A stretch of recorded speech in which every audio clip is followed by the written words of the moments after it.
Hi. Now, if you're thinking about doing a podcast or whether to do YouTube and you're trying to decide which way to go, or if you're thinking, I'll make a podcast, do it as a video and stick it over there on YouTube as well, should you do that or not? Which way should you go? If you want to know, this episode is for you. Welcome to Magnetic Pod. If you are looking to attract your soul clients while doing the work you love, this show is for you. Hi, I'm Olivia D'Souza.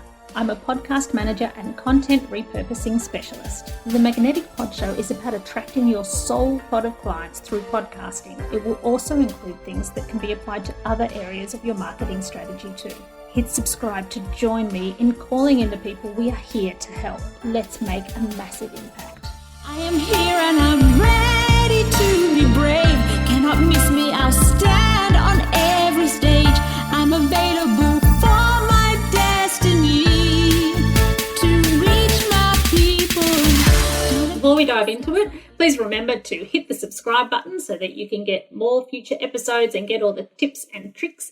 Now, I help people with podcasts, and something that I find that is coming up through doing podcasts is people say, I want to be everywhere.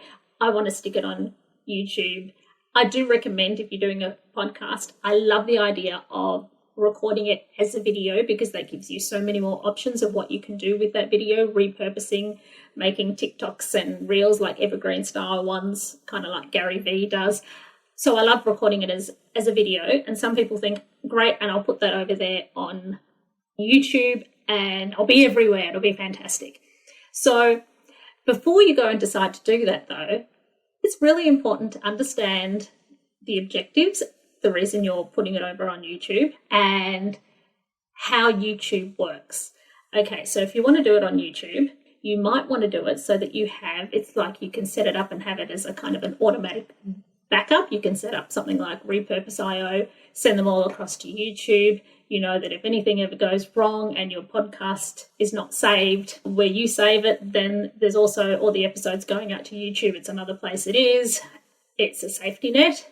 You can have it as a resource if you happen to have people that you know like to use YouTube again a lot in your crowd and that you're going to send people straight to your channel to watch some episode, you can do that. But if the reason you're putting it on YouTube is because you want it to go viral, you want to extend your reach and have a YouTube channel with lots and lots of subscribers and get found all over the place, and you want the algorithm to work for you, then you need to know a bit more about YouTube. It is not a matter of just sticking a video on YouTube. Nothing's going to happen. If you want YouTube to work, you need to know what does well in your niche on YouTube. There are certain types of videos in your niche that will do well, that the algorithm knows does well, and so they will put it in front of users because they want people on YouTube for as long as possible. They want people to enjoy the platform and they want people to stay there as long as possible so that they can see as many ads as possible. So you've got to fulfill their requirement by making the kind of videos that YouTube will show to people. And so you need to know the kind of video to make. As well as that, you need to make it high quality. So if you do a Zoom interview and you take that video and stick it on YouTube, nothing is going to happen with it. Only the people already in your realm will see it. So if you want to go beyond that, just have a look at podcast interviews that do well on YouTube. They are edited, polished, and professional. So how edited a video needs to be and polished kind of varies depending on the niche. For example, if you are doing an EFT tapping video, you can probably get away with one shot, fairly simple, because people need to stay to the end to do the routine, and that you're lucky because it'll be a bit easier. If you are doing podcast interviews, start to look at them critically, because if you're not thinking about it, you probably don't notice, because our eye tends to adjust and move and look all over the place, constantly moving. And in videos, they edit it to create that effect without you even noticing. So start to notice. You'll see at one moment you're shown one angle at one particular frame, and then it'll cut in and it'll zoom in a little bit and you'll get someone's face a bit closer, or maybe on a different angle from a second camera, and then it cuts back to the original shot, and then there'll be a title that comes up or a graphic, and then it keeps changing. You can notice that they've got a nice background. It's well lit. The sound is good. So it's not just a matter of sticking a video up there and thinking something magical is going to happen by putting good SEO terms on it and keywords, okay? That is the sugar on top. But if you put sugar on top of, I'm trying to think of something that's polite to say, but basically the sugar on top is just the sugar on top. It can't do magic.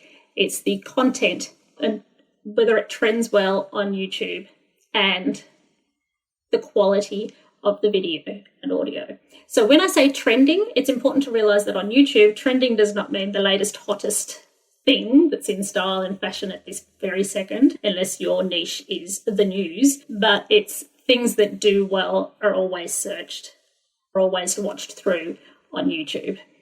Okay, so basically that's how YouTube works. If you want to be successful with YouTube, you have to understand that, do some research, have a strategy, and have good quality, well-edited, visually appealing videos. If you want to know about making beautiful videos that will look fantastic on YouTube, I want to give a huge shout out to Tina and Mark Harris. I have been lucky enough to work with them for years. They are best known as the creators of Lala's Big Live Band, a very popular children's band in Australia. I've been doing their social media for years. I have also participated in their Courage on Camera program and learned lots about making beautiful videos and all about how YouTube works. So they are great people to learn from if you want to go really in depth.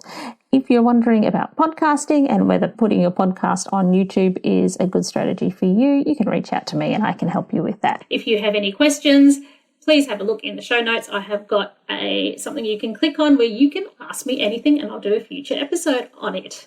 Thanks for joining me today. See you in the next episode. Bye. I am here and I'm ready to be brave. Cannot miss me, I'll stand on every stage. I'm available for my destiny to reach my people. Gonna be a star, so if you pass on me, that's a shame for you. Hello, it's Livy here. Have you ever wondered about what the key elements are that make a podcast truly stand out? Or maybe you're thinking about starting your own special podcast and feel a bit overwhelmed and don't know where to start? Well, I have something for you. Introducing the Ultimate Podcast Checklist. Da, da, da, da. It's a step-by-step guide that covers everything from the initial brainstorming to advanced growth strategies. It's the perfect companion for both new and seasoned podcasters. And the best part, it's absolutely free. Da, da, da, da. To grab your copy, simply head to the show notes of this episode and you will find a direct link there, and then away you go. Remember, every podcast started with that initial spark and the right resource, so let the Ultimate Podcasting Checklist be yours.